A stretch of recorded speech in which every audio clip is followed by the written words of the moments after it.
Le plateau de sportifs en boîte, une émission proposée par Agora Manager Group et un de ses 5 médias et différents clubs aussi. En l'occurrence, là, c'est News ou Workwell, mais pas que. Finalement, c'est les 5 médias qui s'unissent, se réunissent pour pouvoir vous proposer cette émission un peu particulière. D'abord, nous sommes le 18 mars 2026. Il y a 6 ans et un jour, eh bien, nous étions tous confinés. Pour la première fois, nous devions rester à la maison sans savoir pour qui, sans savoir pourquoi, sans finalement, 6 ans plus tard, avoir véritablement pu trouver toutes les raisons, les explications. Et puis, bien, il y a 13 ans de ça, lui, elle, ils ont, eux, décidé d'agir, de créer une association pour lutter contre la mort subite parce que le 24 juin 2012, ils vont perdre un proche à 31 ans, Pierre Blaise en l'occurrence. Ils vont créer donc l'association il y a maintenant 13 ans, GHW, dont on va tout de suite, Benjamin, mettre le site internet Global Earth Watch. Avec nous, son président fondateur, Gilbert Blaise. Bienvenue, Gilbert. Merci de nous accueillir et de me donner l'occasion de présenter cette association et son œuvre. Alors, la présentation de cette association, on va y revenir avec vous, l'ADN. J'ai pu donner un petit peu le cadre et le contenu. Gilbert ne va pas être tout seul, accompagné de quelqu'un qui, lui, a aussi finalement œuvré et marqué de son empreinte l'histoire du sport, parce que ça s'appelle Sportif en boîte, de Périgueux à Bordeaux-Bègles, en passant par Colomiers, Biarritz et Toulouse. C'est 80 sélections avec l'équipe de France, c'est 56 fois capitaine, c'est vice-champion du monde. C'est 5 titres de champion de France, c'est une Coupe d'Europe, c'est monsieur Thierry Dussautoir. Bienvenue Thierry. Merci Jérôme, très heureux d'être là ce soir parmi vous, surtout pour mettre en avant cette très belle association et faire la connaissance de Blaise. Alors, il a pu mettre à profit et en avant son expertise, son savoir-faire, son expérience sur le terrain. Vous verrez qu'il y a un parallèle. Quelqu'un va nous rejoindre également sur le plateau, le temps que je puisse vous donner quand même cette thématique. Le sport comme levier d'impact, comme finalement comment GHW transforme l'engagement en action concrète. C'est pour nous, eh bien, je dis pour nous parce que pour Agora Manager Group, et il va venir nous rejoindre, l'un des 2 coprésidents fondateurs d'Agora Manager Group, eh bien, une vocation, une envie, un désir, un souhait, une volonté de pouvoir accompagner GHW. Aussi, bienvenue, Michael Lejar, le coprésident d'Agora Manager Group. Bienvenue. Bonjour à tous les 3. Avant qu'on bascule sur le pourquoi du comment, Agora Manager Group a souhaité s'engager aux côtés de GHW, la raison d'être de GHW. On va remettre le synthé d'ailleurs, Benjamin, régulièrement pour que les gens puissent aller voir. La raison d'être de GHW, c'est d'agir avec pour objectif de sauver des vies de façon relativement importante dans un fléau qui s'appelle la mort subite de l'adulte en fait. Les chiffres sont impressionnants, 50 000 décès par an, mort subite, 1500 sportifs, 500 enfants, 40% de femmes, de plus en plus jeunes, 165 000 femmes meurent de maladies cardiovasculaires, et il était temps vraiment de s'en occuper sérieusement. Qu'est-ce qu'on appelle mort subite ? Mort subite, c'est l'arrêt cardiaque, c'est le malaise cardiaque. D'accord. Voilà. Et donc, Et donc, GHW met ou a développé ou développe des actions permettant de sauver un maximum de vies. On est d'accord. À la lecture de ça, Michael Lejar, je rappelle, coprésident fondateur d'Agora Manager Group depuis 20 ans maintenant, pourquoi vouloir accompagner GHW ? Déjà avec Sébastien Guénard qui est cofondateur d'Agora Manager Group, donc effectivement il y a 21 ans maintenant, on a le premier réseau de managers en France, sur le territoire national. On est présent dans toutes les régions. Et puis on a 5 médias sur 5 écosystèmes différents qui représentent 150 000 abonnés, 2 managers aussi. Et ce qu'on s'est dit avec Sébastien, c'est que quand on est puissant, en termes de réseau, en termes d'abonnés qui nous suivent sur nos médias, notamment en B2B, avec la force des managers, il était important aussi de penser aux autres, d'apporter aux autres. Et on a sélectionné 3 associations pour être mécènes, dont GHW. Donc ça a été une des raisons fortes. Puis la deuxième, Pourquoi on a sélectionné GHW? Précisément parce que c'est des gens courageux qu'on connaissait, qui connaissaient le monde des managers. Le pont était tout évidemment trouvé entre nos organisations et des gens qu'on avait vraiment envie d'encourager, d'aider, comme ils ont aidé pendant de nombreuses années les autres. Ce qui m'amène, Thierry, vers toi, mais juste avant, par rapport à ce que tu disais, Michael, c'est cette phrase de Nietzsche qui disait que d'hommes se pressent vers la lumière, non pas pour mieux voir, mais pour mieux briller. À la lecture de ton propos, on comprend bien que chez GHW, on ne cherche pas la lumière, on cherche juste à faire en sorte que justement la lumière du cœur reste allumée. Thierry, lorsque toi tu étais joueur, lorsque maintenant tu es dans tes activités, d'abord, lorsque tu étais joueur, que ce soit en club, j'ai rappelé ton palmarès tout à l'heure, ou en équipe de France, vous avez été sensibilisé à ces actions-là? Ces actions GHW ou autres, mais en l'occurrence par rapport à la mort subite, par rapport aux arrêts cardiaques? Non, pas à la mort subite, non. Ce genre de choses, non. Effectivement, c'est... Lorsqu'on est dans notre carrière, on est quand même concentré que sur la performance sur le terrain physique, l'entraînement, même si on peut intuitivement comprendre qu'on va dans des zones de risque aussi. Avec l'intensité qu'on a, je ne suis pas sûr qu'il faille non plus entrer dans ces intensités-là pour risquer un arrêt cardiaque, mais c'est vrai que même si on peut apercevoir dans les structures sportives des défibrillateurs, on n'est pas forcément formé rien qu'à l'usage de ces appareils. Son propos, il est intéressant, parce qu'il dit on n'est pas forcément formé. Alors je voudrais qu'on rappelle les ERP, c'est-à-dire les endroits pouvant recevoir du public. Eux ont l'obligation, parce que a été un des combats de GHW également, je rappelle, ça fait 13 ans que cette association existe, d'avoir les défibrillateurs dont parle Thierry, mais il le dit lui-même. Et après, j'aurai une question pour vous qui nous regardez, et aussi pour toi, Michael, une question par rapport à ça. Ça veut dire qu'en fait, oui, ok, on a posé la boîte. Le GHW s'est emparé de ce sujet-là en 2018 en faisant du lobbying parlementaire pour pouvoir faire voter une loi. Et en France, faire voter une loi à l'unanimité, c'est un grand moment quand même. Et là, on a réussi à le faire, ce vote. Et ça a eu pour conséquence l'obligation d'équiper tous les établissements qui reçoivent du public de défibrillateurs dans les 5 catégories de RP, établissements recevant du public. Les établissements recevant du travailleur, à ma connaissance, n'ont pas toujours d'obligation légale d'en mettre. Sauf que les dirigeants d'entreprise ont la responsabilité de la santé et sécurité de leurs salariés. Donc, et les managers aussi. Donc, de toute façon, il y a des défibrillateurs quasiment dans tous les établissements qui reçoivent des travailleurs. Et c'était le sujet, c'était le public, véritablement. Après, Thierry le disait, il y a l'histoire de la formation. Oui, alors ça, c'est un vaste sujet en France, puisque les formations étaient quand même, en grande partie, le fruit de quelques entités monopolistiques. Tout le monde n'avait pas le droit à une époque d'utiliser un défibrillateur et d'apprendre à l'utiliser. Là aussi, sur le plan de la loi, on a agi de façon à ce que chaque citoyen a la possibilité d'apprendre à faire le massage cardiaque, les gestes qui sauvent, et d'utiliser un défibrillateur sans être cherché par la justice en cas de décès de la personne. Donc ça, c'est une avancée considérable et qui est récente. Et c'est le fruit du travail d'un ensemble d'acteurs, dont GHW. Ça veut dire aussi, Michael, et là je m'adresse à toutes celles et tous ceux qui nous regardent, tu as parlé tout à l'heure, un peu plus de 120 000 managers, 150 000 managers dans une communauté répartie sur 5 médias et autres clubs à travers toute la France. Est-ce que vous pensez que vos collaborateurs ou collaboratrices sauraient se servir justement d'un défibrillateur? Et donc question que je te retourne directement, est-ce que tu penses qu'au sein de l'Agora Manager Group, là, on saurait s'en servir? J'ai un grand moment de solitude par rapport à cette question.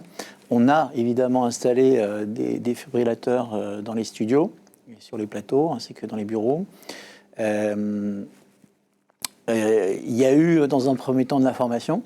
C'est ce que disait Benjamin, le réalisateur, qui disait que lui, il se souvient avoir été formé. Voilà, et sauf que depuis qu'on a installé ces outils, on n'a pas suivi après la formation. Clairement, Non, mais je pense que vous qui nous regardez, si vous avez l'honnêteté aussi, vous devez vous dire, oui, c'est vrai que finalement, c'est installé. Ok. Par contre, on n'a peut-être pas fait le parcours, le suivi. Si je fais le parallèle avec Thierry, non pas que je vais trouver peut-être une option lui permettant de dire aux sportifs de haut niveau, eux, on sait pourquoi, c'est qu'il y a le corps médical qui est là. Tout ce qui va être kiné, médecin ou eux, on peut partir du principe, Gilbert, qu'ils sont formés. Pas forcément. Eh bien, je pensais. Pas forcément. Je peux citer une anecdote. Il est content d'avoir arrêté sa carrière, Voilà. du coup. Je peux citer une anecdote. Lorsque chaque année, on participe à la journée européenne du cœur à l'hôpital Georges Pompidou, ça veut dire qu'on a des bénévoles qui forment des gens qui sont dans la rue principale de l'hôpital, à l'intérieur. Il y a des médecins qui descendent pour apprendre le massage cardiaque. Et ce sont des gens qui n'ont pas fait de massage cardiaque depuis 20 ou 30 ans parce que ce n'est pas leur discipline. Leur discipline, c'est toutes sortes de disciplines médicales. Et donc, on les voit descendre en blouse avec le stéthoscope pour dire « j'aimerais bien apprendre comment on fait ». Vous voyez, donc c'est pas si évident que ça, en fait. Ouais. Thierry, quel rôle un sportif pourrait avoir au sein de chez HW, selon toi toi, comment tu perçois en fait ces associations-là en tant qu'ancien grand champion que tu as été, plus de 50 fois capitaine de l'équipe de France? Je pense que le sportif, au-delà de ce qu'il produit sur le terrain, il peut avoir un rôle très important parce qu'effectivement, déjà, il y a un comportement de mimétisme par rapport à ce qu'il, auprès des plus jeunes, par rapport à ce qu'il peut produire au quotidien. Donc, il a un rôle quand même d'exemple, de modèle, je pense, une responsabilité à ce niveau-là. Et l'une des façons d'exercer cette responsabilité, ça peut être aussi accompagner une association et lui donner de la visibilité auprès du plus grand nombre et faire connaître son action auprès du plus grand nombre. Et en général, c'est ce pourquoi les sportifs sont souvent sollicités pour pouvoir faire parler encore plus d'une association. Solliciter les sportifs, les acteurs, les grands champions, en tous les cas celles qui parlent, ça fait partie du besoin aussi. Au-delà du mécénat, on va y revenir, mais ça fait aussi partie du besoin pour GHW. C'est amplifier l'impact de GHW. Oui, parce que c'est en lien avec notre stratégie du faire savoir, en fait. Donc, on a besoin de relais d'influence dans des secteurs d'activité. Dans le domaine sportif, si dans chaque discipline, on avait un ambassadeur qui porte le message dans son écosystème, évidemment, on aurait une accélération de masse de la prise de conscience. Et ça, c'est ce que l'on recherche depuis le départ, en fait. On l'a tenté une ou deux fois avec quelques personnes. Ça n'a jamais fonctionné jusqu'à présent. On n'a pas trouvé de personne dans telle discipline qui veut bien porter le sujet. Alors que dans chaque discipline sportive, tu as un taux de décès important. Dans le vélo, dans le tennis, dans le football, dans le rugby, dans plein de disciplines. Mais pour l'instant, moi, je considère que c'est un secteur qui n'est pas mature pour porter ce genre de message. En fait, c'est toujours des initiatives individuelles, mais on n'arrive pas à l'industrialiser comme on le souhaiterait, alors que les chiffres et le fléau, eux, pour le coup, sont flippants. On a vraiment besoin de monter au-dessus et de s'emparer du sujet sur le plan national. Je rappelle quand même que la France est un rare des pays européens qui n'a pas le plan cœur.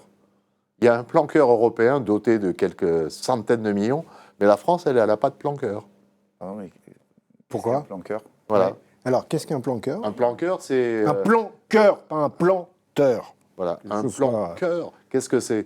C'est mobiliser des ressources pour financer de la recherche cardiaque à haut niveau, nettement supérieure à ce qu'on fait en France aujourd'hui. C'est pour pouvoir faire de la pédagogie dans tous les milieux, c'est scolaire, sportif.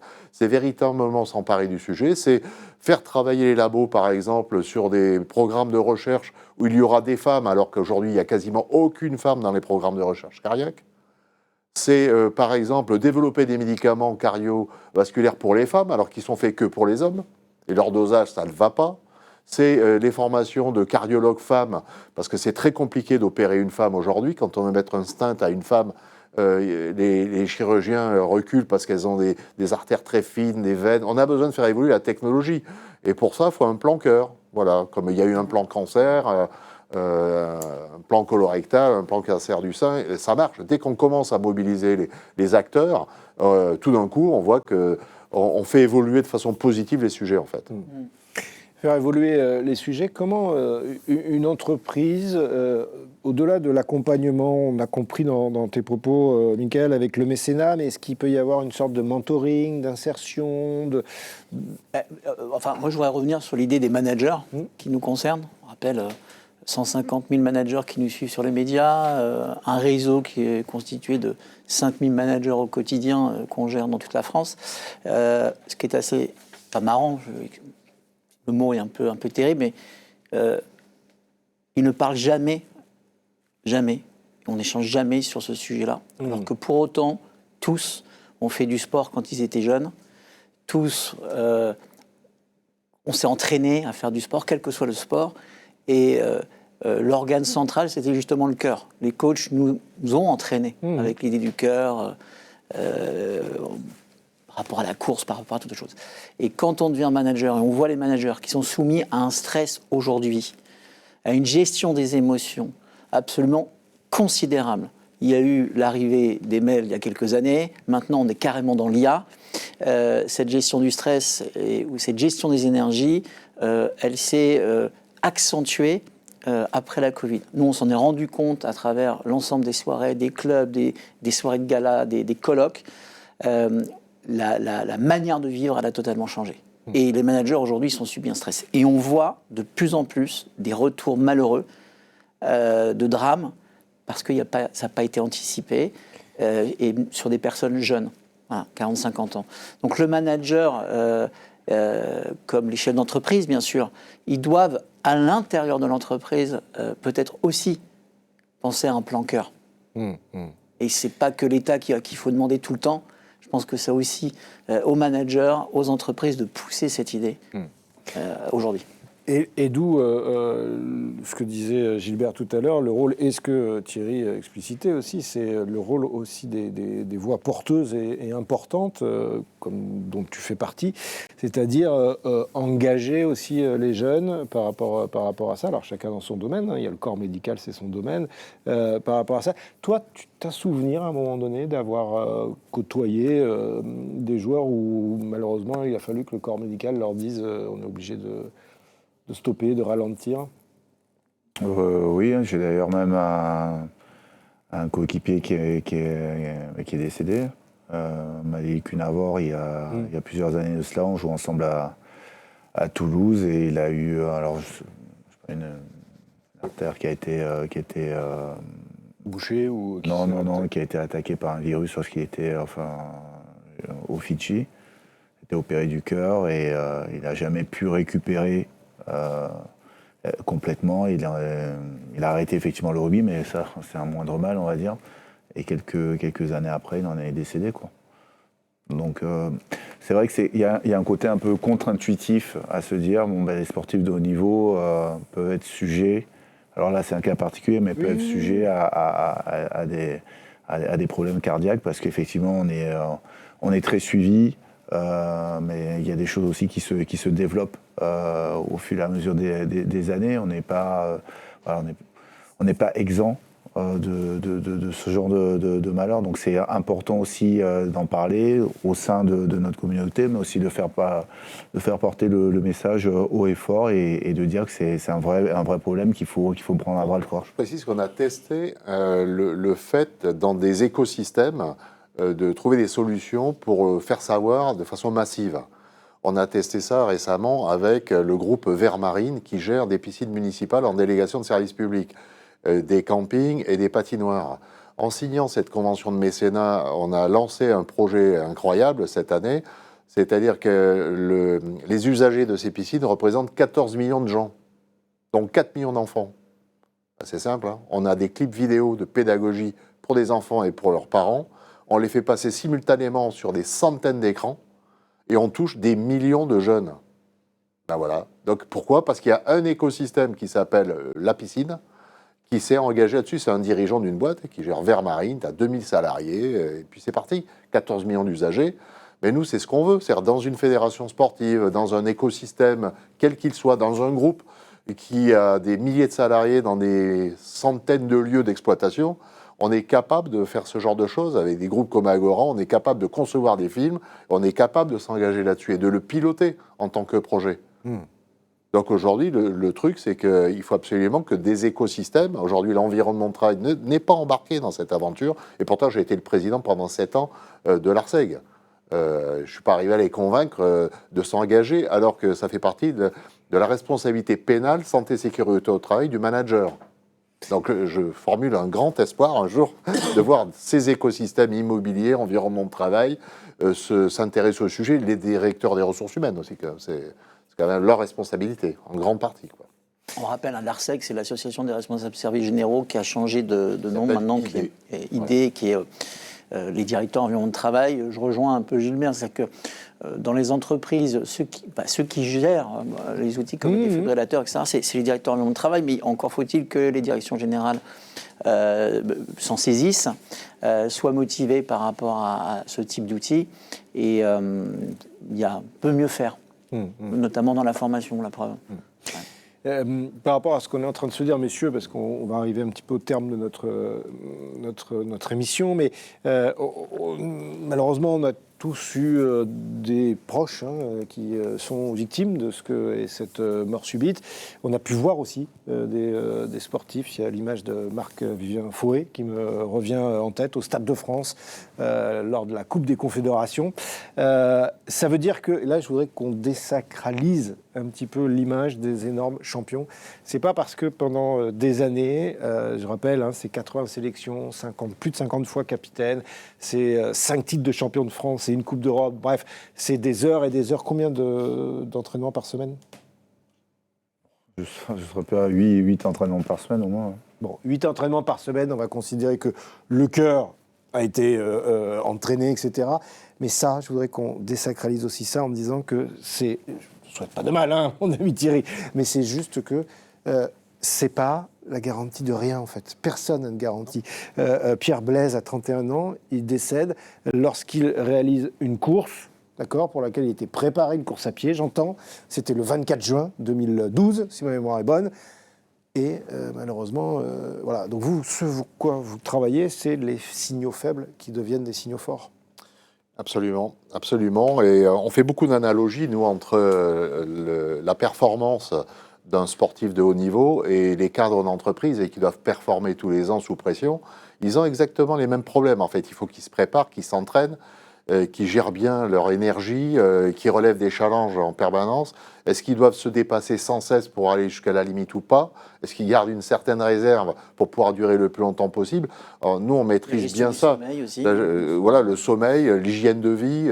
Moi, j'ai fait pendant 43 ans des repas d'affaires le midi. Le soir, je prenais quasiment rien, mais tous les matins, j'allais courir pendant 50 ans, quand même. J'ai couru pendant 50 ans. C'était le seul moyen d'avoir un équilibre entre la vie professionnelle et ma santé.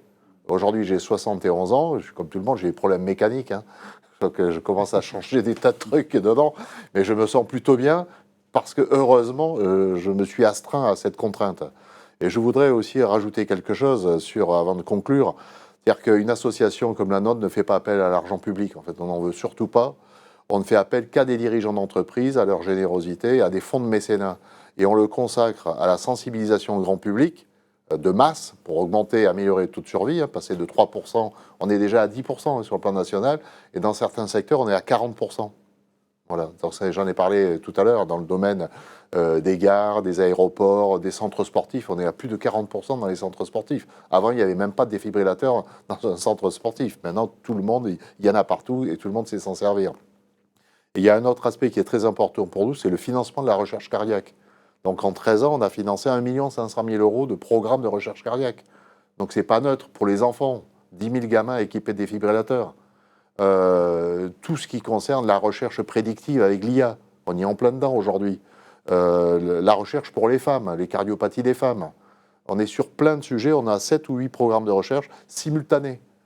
L'innovation sur laquelle on va vraiment mettre l'accent là, pour les prochaines années, on vient de déposer une marque qui s'appelle Création d'espaces immersifs GHW Cardio IA. Vous allez au Futuroscope, vous rêvez, vous regardez ce qui se passe au plafond, au mur, etc. Nous, on est en train de créer le premier espace dans un lieu précis, qui est une clinique associative à but non lucratif, qui nous a réservé dans un bâtiment neuf, le plus grand centre de cardiologie européen à Saint-Laurent-du-Var, un espace pour GHW, pour créer cet espace immersif pédagogique à destination de la patientèle et des enfants. Et là, on a besoin de lever des fonds pour nous aider à dupliquer ce système dans les aéroports, dans les gares, dans les sièges de grandes entreprises, dans les fédérations sportives, où là, on a un système immersif avec de l'imagerie, en fait.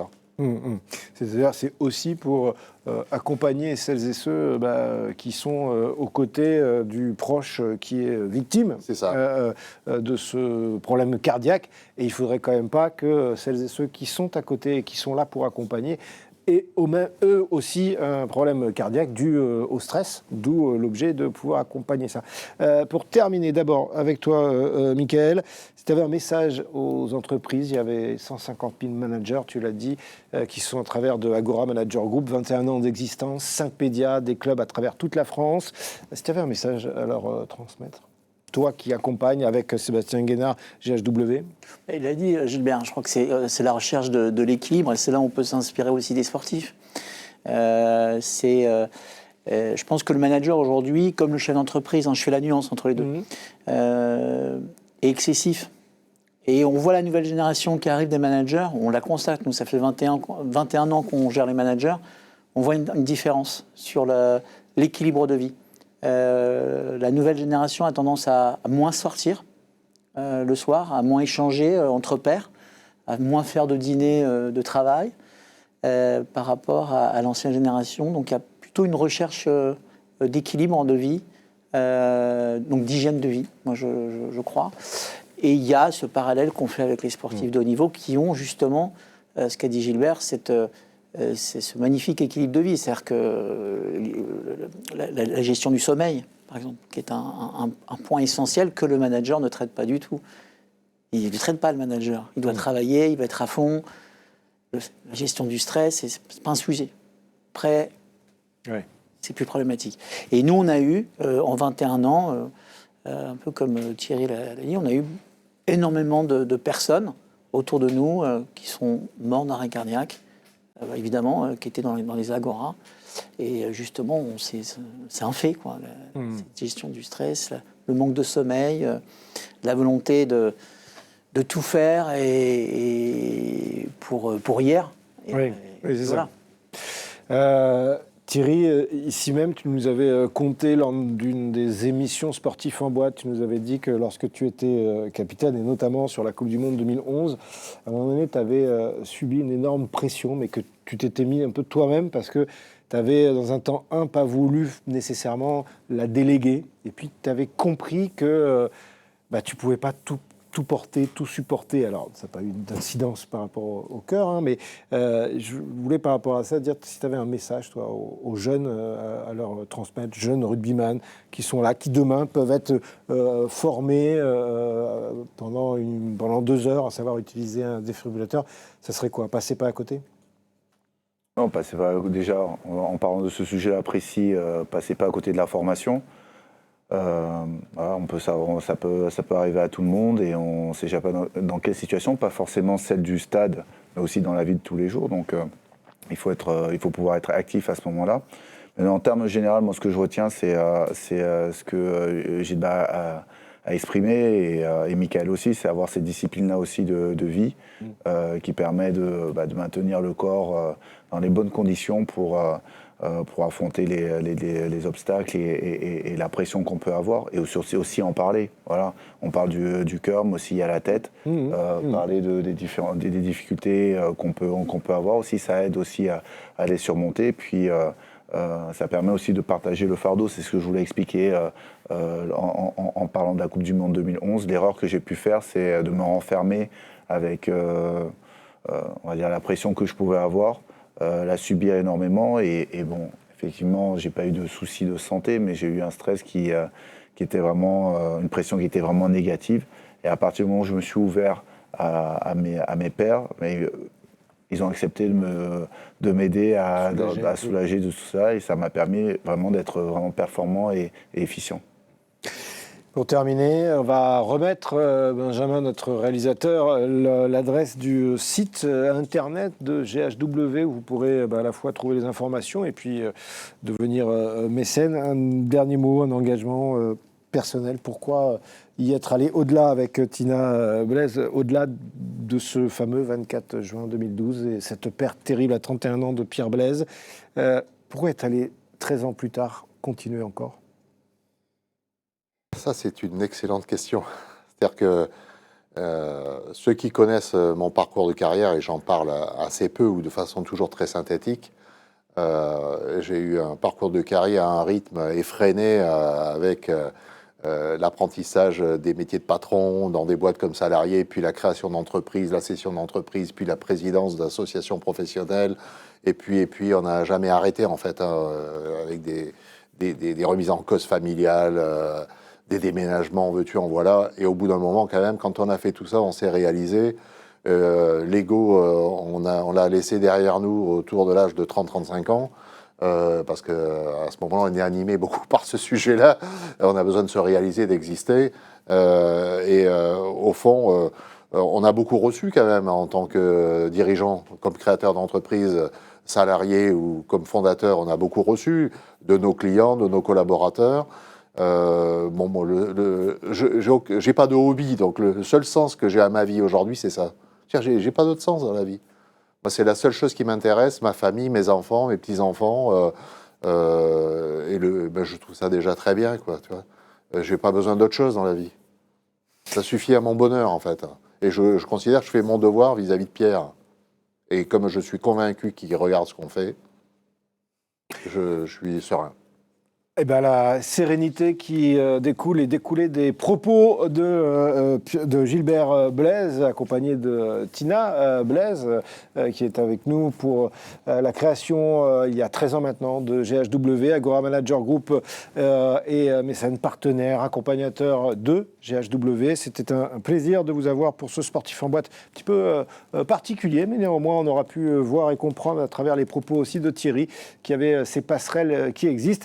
Merci d'avoir été avec nous sur ces 5 médias. Vous rappelons encore une fois, 5 médias pour Agora Manager Group, 150 000 managers. C'est à travers toute la France des clubs que vous pouvez retrouver l'ensemble des informations pour vous accompagner. Un grand merci à vous trois, Michael Lejar, le cofondateur et président de Agora Manager Group, Thierry Dussautoir qu'on présente plus, qu'on présentera plus, du haut de ces 80 sélections, et Gilbert Blaise, autant de sélections et surtout de vie sauvée. Merci beaucoup à toutes et à tous d'avoir été avec nous. Sans oublier peut-être une chose, c'est que le plus grand des obstacles à la vie est l'attente. On espère toujours de demain, mais on néglige souvent aujourd'hui. C'est pas de moi, c'était de Sénèque. À bientôt.